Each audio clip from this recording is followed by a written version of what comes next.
Bom dia, amados. Graça e paz. Dando continuidade ao nosso mini curso de prosperidade bíblica, hoje é a nossa 10ª aula. Eu sei que você tem sido abençoado ao longo deste curso, das 9 aulas anteriores, e hoje não será diferente. Nosso tema é generosidade. Vamos falar sobre isso, vamos estabelecer as bases do dar e receber, a nossa vida em comunidade, do que generosidade realmente trata e como a Bíblia nos apresenta esta virtude, que é a virtude de ser generoso.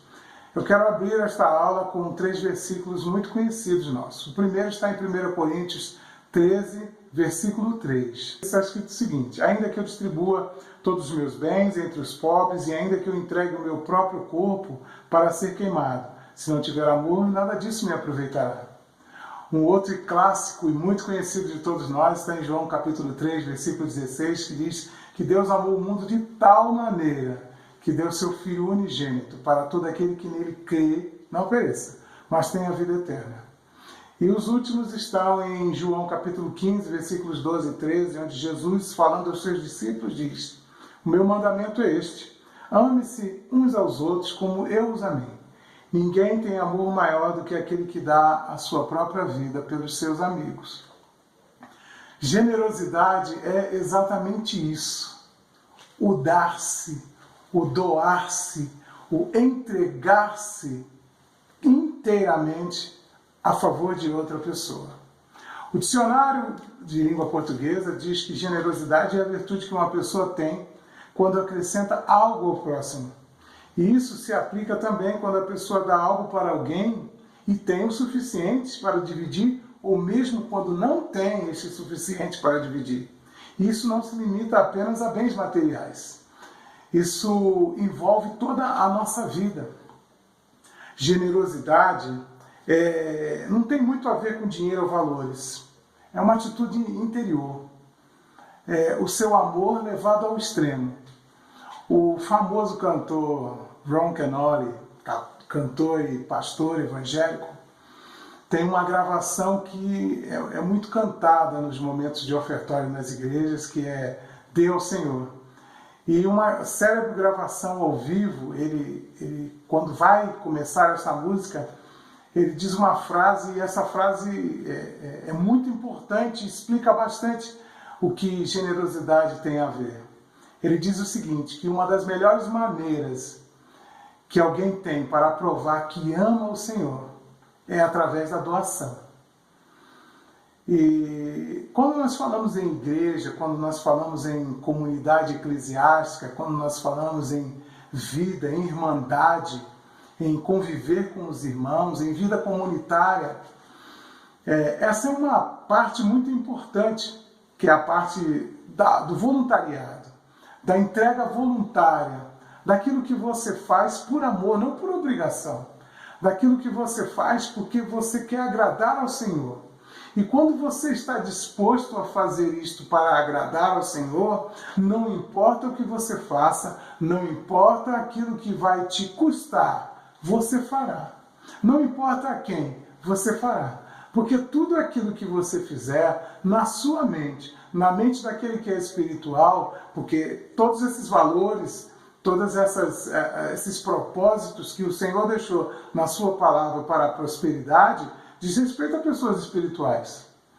Nós temos visto pessoas que não estão neste âmbito espiritual, questionando as ofertas que fazemos nas igrejas, questionando os dízimos, questionando tudo aquilo que nós temos nos desprendido, nos desligado para entregar na obra do Senhor para que ela siga adiante, para que alcance mais pessoas. E essas são pessoas que ainda não entraram no nível espiritual para entender o que prosperidade significa. E generosidade não tem a ver somente com dinheiro, com valores e bens materiais. Generosidade é um estado de espírito. Generosidade é uma vida com Deus. Generosidade trata de uma pessoa que está disposta a entregar aquilo que tem em favor de outro. Generosidade trata-se de uma atitude que uma pessoa tem quando ela está sempre pronta e disposta a descobrir o que há de necessidade na vida do seu irmão. 1 João capítulo 3, versículo 17, está escrito o seguinte, que se alguém que tem bens materiais, bens deste mundo, ver o seu irmão passar necessidade e fechar-lhe o coração, o amor de Deus não está nesta pessoa, não pode permanecer nesta pessoa. Uma pessoa que é avarenta, uma pessoa que percebe a necessidade de alguém e nada faz ou se fecha a isso, ela não tem o amor de Deus nela, por mais que ela diga. Isso, infelizmente, é mentira. O que é importante perceber nesse versículo é que a Bíblia diz que para os irmãos que têm bens materiais, Deus dá a capacidade de ver as necessidades do outro. Mas o que acontece é que muita gente vê, mas não quer enxergar. A pessoa vê que o irmão tem necessidades, mas fechou o seu coração. E fechar o seu coração significa exatamente não derramar o amor que Deus já derramou no nosso coração na vida de outra pessoa.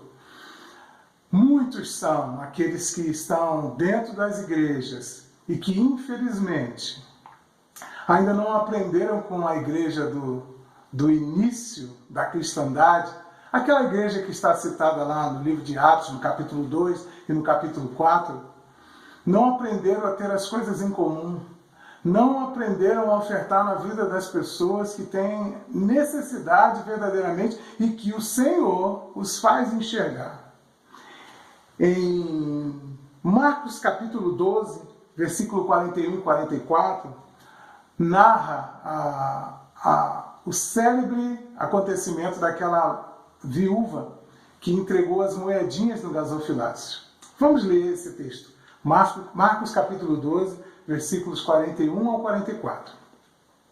Assentado diante do gasofilácio, observava Jesus como o povo lançava ali o dinheiro. Ora, muitos ricos depositavam grandes quantias. Vindo, porém, uma viúva pobre, depositou 2 pequenas moedas correspondentes a um quadrante. E chamando os seus discípulos, disse-lhes, em verdade vos digo, que esta viúva pobre depositou no gasofilácio mais do que fizeram todos os ofertantes, porque todos eles ofertaram do que lhes sobrava. Ela, porém, da sua pobreza, deu tudo quanto possuía, todo o seu sustento. Generosidade é isso. Generosidade é pensar primeiro no próximo, depois em si próprio. Quando falamos sobre isso, nós temos que ter em mente e agradecer ao Senhor que Ele deixou para nós a condição para que nós pudéssemos prosperar tão grandemente na vida. E essa condição é a virtude, é o dom da generosidade. Isso está disposto, isso está disponível para qualquer um daqueles que se aproxima do Senhor, que se entregam ao Senhor, que dão a sua vida ao Senhor e que são contados na família do Senhor, que são contados na família de Cristo, no corpo de Cristo, que são filhos de Deus. Efésios capítulo 5, versículo 1, Paulo nos ensina que devemos ser imitadores de Deus como filhos amados. Para imitar Deus, vocês se lembram que em João 3,16 diz que Deus amou o mundo de tal maneira a ponto de dar o seu bem mais precioso em favor da vida de outros. Quem conseguiria dar o seu próprio filho para morrer em favor da vida de outra pessoa? De pessoas que talvez pelo mundo, pela consciência ou pelo entendimento do mundo, não teriam o direito à vida. Malfeitores, criminosos, prostituídos, ladrões, perdidos, moradores de rua, drogados. Pois foi por essas pessoas que o Senhor morreu. O Senhor se entregou, o Senhor Jesus se entregou voluntariamente, deu a sua própria vida, como está escrito em 1 Coríntios capítulo 15, que ninguém tem maior amor do que aquele que dá a sua própria vida pelos outros, deu a sua própria vida por cada um de nós. Generosidade tem a ver com isso. Se o nosso próprio Senhor foi capaz de morrer na cruz, morrer uma morte aviltante, uma morte que só aos malditos era dada, a de morrer morte de cruz, em favor da vida de cada um de nós. Por que bens materiais nos prendem tanto? Por que bens materiais nos têm feito suar na hora de sermos generosos? Porque generosidade, entenda, está disposta tanto no meu coração quanto no seu que me ouve. Generosidade é um bem que está disponível para qualquer pessoa. E não só no nosso meio do corpo de Cristo, no meio evangélico, a generosidade deve existir, como ela também existe no meio das pessoas que nem aceitaram Jesus ainda, que não são nascidos de novo. E acontece que nós temos visto isso acontecer com mais frequência no meio não evangélico do que no próprio meio evangélico. E olha, o Senhor já nos deu as condições para isso. Prestem bem atenção. A base para você receber é o dar. A Bíblia diz que é dando que se recebe. Lucas capítulo 6, versículo 38, diz: dê e ser-vos-á dado, boa medida, recalcada, sacudida e transbordante. A medida com que você medir os outros, essa será a medida com que você será medido. A Bíblia é claríssima nisso. Você está disposto a ser generoso? Você está disposto a seguir as ordenanças do Senhor? Você está disposto a ser guiado pelo Espírito de generosidade que o Senhor está colocando disponível no seu coração? Pois é, com essa mesma medida que você tem feito para os outros, é a mesma com que você vai receber. A vida na igreja primitiva, a vida em comunidade na igreja primitiva, era esta vida ideal que a Bíblia nos propõe, que o Senhor nos propõe e que temos, desde aquela época, buscado empreender e viver até os dias de hoje. E é bom que se diga como é que eles viviam. Atos capítulo 2, os versículos 42 e 45, está escrito o seguinte: e perseveravam na doutrina dos apóstolos, na comunhão e no partir do pão e das orações. Em cada alma havia temor e muitos prodígios e sinais eram feitos por intermédio dos apóstolos. Todos os que creram estavam juntos e tinham tudo em comum. Vendiam as suas propriedades e bens, distribuindo o produto entre todos, à medida que alguém tinha necessidade. É claro que eu não quero aqui colocar como regra que você tenha que se desfazer dos seus bens, de todos os seus bens, e entregar tudo à igreja, porque o Filho de Deus é guiado pelo Espírito de Deus. E você deve ser guiado nas suas decisões. Não se trata de você tirar tudo aquilo que você lutou e que o Senhor te abençoou ao longo dos anos para você entregar para outras pessoas e você próprio ficar sem e passar por necessidades. Não é disso que a palavra nos ensina, nem se trata, mas de você ter o suficiente para você viver e também para poder ajudar outras pessoas. No capítulo 4, versículos 32 e 37, continua explanando sobre a mesma coisa. Da multidão dos que creram era um coração e uma alma. Ninguém considerava exclusivamente sua nenhuma das coisas que possuía. Tudo, porém, lhes era comum. Com grande poder, os apóstolos davam testemunho da ressurreição do Senhor Jesus e em todos eles havia abundante graça, pois nenhum necessitado havia entre eles, porquanto os que possuíam terras ou casas, vendendo-as, traziam os valores correspondentes e depositavam aos pés dos apóstolos. Então se distribuía a qualquer um à medida que alguém tinha necessidade. José, a quem os apóstolos deram o sobrenome de Barnabé, que quer dizer filho da exortação, levita, natural de Chipre, como se tivesse um campo, vendendo, trouxe o preço e depositou aos pés dos apóstolos.